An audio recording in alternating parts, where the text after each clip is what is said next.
Tras la muerte en 1953 de Stalin, los jerarcas rusos y el proletariado advirtieron la necesidad de acometer una serie de reformas que disolvieran los aspectos más negativos del régimen stalinista.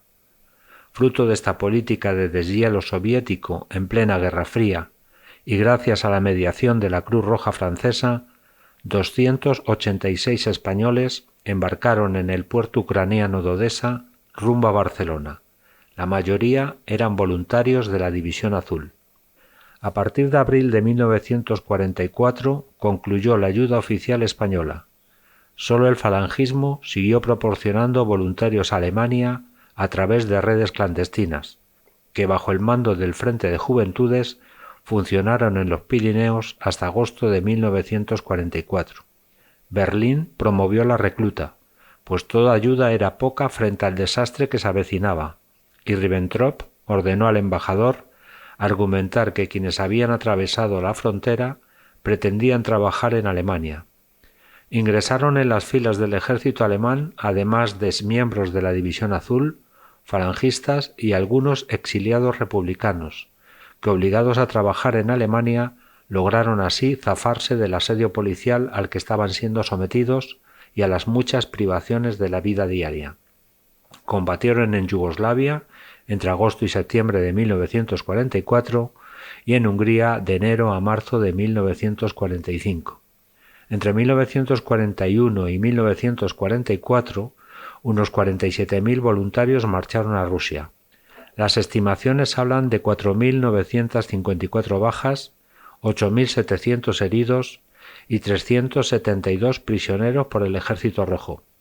Con la capitulación alemana en mayo de 1945, quedó pendiente de resolución el tema de los prisioneros, repartidos en más de 20 campos de concentración, obligados a trabajos forzados.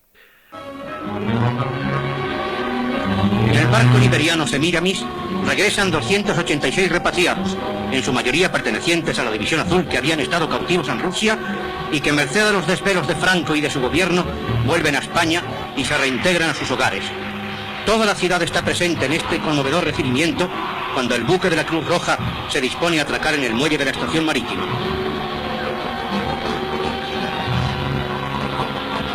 Desde la cubierta de Semiramis, y con los ojos arrasados en lágrimas por la emoción que en ellos causa dar vista a la patria después de tantos años y volver a encontrar a sus familias y a sus camaradas, los pasajeros corresponden a la indescriptible bienvenida.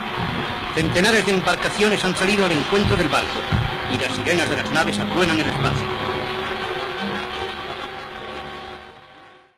El 2 de abril de 1954, el buque Semiramis, con 286 repatriados a bordo, atracaba en el puerto de Barcelona. No todos eran voluntarios de la División Azul. Había 34 civiles republicanos, 15 pilotos de la aviación republicana que habían quedado allí al final de la Guerra Civil y se negaron a integrarse en el Ejército Rojo por sus ideas anarquistas, y 19 marineros abandonados a su suerte también tras la derrota de la escuadra republicana, además de 4 niños de la guerra que se devolvían por su inadaptación a las escuelas soviéticas. La expectación iba creciendo a medida que el barco se aproximaba a la costa catalana. Radio Nacional retransmitía los nombres de los supervivientes, convirtiéndose las radios en improvisados puntos de reunión. Solo se permitió el acceso a los familiares y antiguos camaradas de los divisionarios, a los que se sumaron las autoridades del régimen encabezadas por el general Agustín Muñoz Grandes, el primer jefe de la División Azul y ahora ministro del Ejército. El aparato propagandístico del régimen se puso a trabajar a toda máquina, con el objetivo de que la recepción fuera un acontecimiento épico, y recibió el nombre de Día de Júbilo Nacional. Sin embargo, Franco no estuvo presente en la recepción, y se limitó al envío de un telegrama dándole la bienvenida. 20 de los liberados fueron ingresados en el hospital militar. El resto, tras recibir sus pasaportes militares, regresó a sus lugares de origen, donde disfrutaron de las ventajas de todos los excombatientes franquistas, ocupando puestos de responsabilidad en las escalas media e inferior de la administración, como alcalde, concejal, delegado provincial de sindicato u otro cargo. De entre los que no eran partidarios del régimen, muchos de ellos, pese a la vigilancia policial a la que fueron sometidos, se hicieron militantes de organizaciones clandestinas como el Partido Comunista de España, continuando lo que había sido su trayectoria vital. El Semiramis no fue el último barco que trajo presos españoles de la Unión Soviética. Hubo hasta 7 expediciones, la última en 1959. La Asociación Alemana Cementerios de los Caídos de Guerra Alemanes, entidad responsable para la búsqueda de los restos de los combatientes que participaron en la Segunda Guerra Mundial, cuenta con la autorización para localizar en Rusia el paradero de los caídos de la División Azul.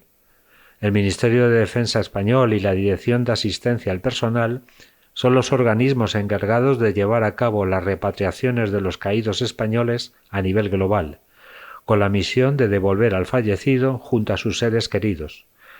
La Dirección de Asistencia al Personal asegura la repatriación de los militares enterrados en el extranjero, además de la repatriación a sus países de origen de militares extranjeros enterrados en España.